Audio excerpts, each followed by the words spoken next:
വളരെ കുറഞ്ഞ സമയത്തിനുള്ളിൽ ഒരു ബീറ്റ്റൂട്ട് പച്ചടി. 4 ടേബിൾ സ്പൂൺ തേങ്ങ, 1 വെളുത്തുള്ളി, 1 പച്ചമുളക്, 1/2 ടീസ്പൂൺ കടുക്, 1/4 ടീസ്പൂൺ ജീരകം. ഇത്രയും ഒരല്പം പുളിയുള്ള തൈരിൽ അരച്ചെടുക്കാം. 2-3 പ്രാവശ്യമായിട്ട് കുറേശ്ശെ തൈര് ചേർത്ത് നന്നായിട്ട് അരച്ചെടുത്ത് വയ്ക്കാം.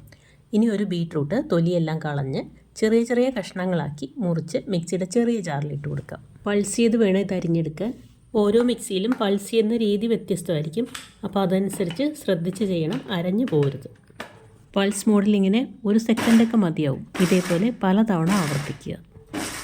നമ്മുടെ മിക്സിക്ക് അനുസരിച്ച് വേണം ഇത് ചെയ്യാൻ.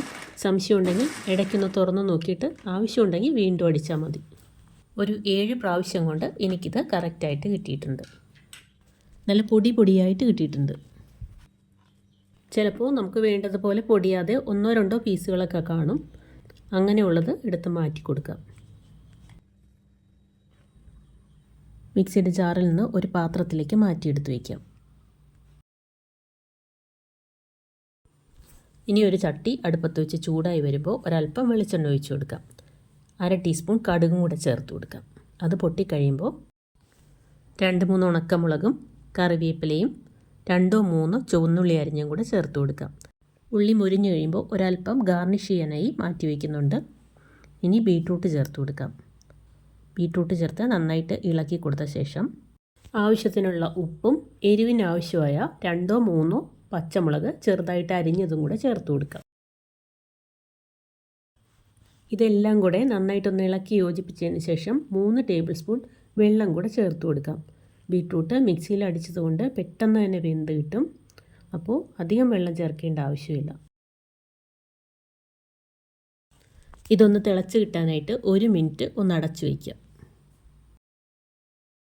ബീറ്റ്റൂട്ട് നന്നായിട്ട് തിളച്ച് വന്നിട്ടുണ്ട്. ഇനി റെഡിയാക്കി വെച്ച അരപ്പ് ചേർത്ത് കൊടുക്കാം. ബീറ്റ്റൂട്ടിൻ്റെ അളവിനനുസരിച്ച് അരപ്പ് ചേർത്ത് കൊടുക്കാം. ആദ്യം പകുതി ചേർത്തതിന് ശേഷം പിന്നീട് നോക്കിയിട്ട് ബാക്കിയൂടെ ചേർത്ത് കൊടുക്കാം. അരച്ച അരപ്പ് മുഴുവൻ ഈ ബീറ്റ്റൂട്ടിന് ആവശ്യം വന്നു. ഇനി പച്ചടിക്ക് വേണ്ട പുളിക്ക് ആവശ്യമായ 1/4 കപ്പ് തൈര് കൂടെ ചേർത്ത് കൊടുക്കാം. തിളച്ചു തുടങ്ങുന്നതിന് മുമ്പ് തന്നെ ഉപ്പൊക്കെ ഒന്ന് നോക്കുക.